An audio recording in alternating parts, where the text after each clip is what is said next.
92वां संशोधन 2003 में हुआ था, उसमें 4 और भाषाओं को मान्यता दी गई थी। तो 18 में 4 और जोड़ दी गई, 22 भाषाओं को मान्यता मिल गई। और इन 22 भाषाओं 4 को याद करने का 2 तरीका है। एक तो है कि बुड्डो और डोकरी दोनों जना थाली में गाल गए और मेथी खाए। तो बोडो शब्द आ गया बुड्डो के लिए, डोगरी और संथाली का थाली, और मेथी खाए मतलब मेथिली। या फिर यह भी याद कर उसको, मास्टर भगवान दास स्वामी, बस मास्टर भगवान दास स्वामी, MBDS,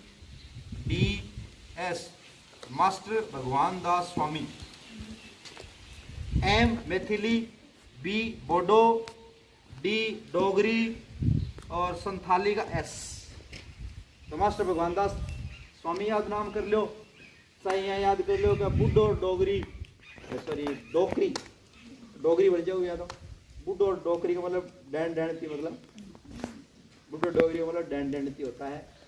डैन डैनती आप जानते हो क्या होता है? डैन डैनती, डैन डैनती जानते हो ना सुमित, क्या होता है? डैन होता है एक, तो एक डैनती होती है। इसका क्या मतलब है आपके हिसाब से?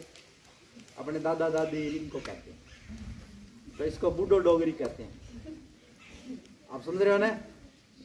तो बुड्डो और डोगरी, संथाली का मतलब थाली में गाल गए, और मेथिली को मतलब क्या खावे?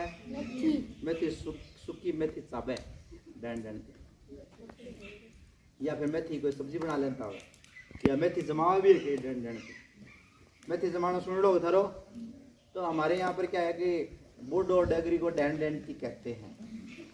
क्या कहते हैं? ऐसी क्यों आसान? डैन डैनती से आती है, मुझे पता है। बात समझ में आ गई कि नहीं आई? तो ये अपने मजाक की बात थी, आप सब समझ गए होंगे। अब आप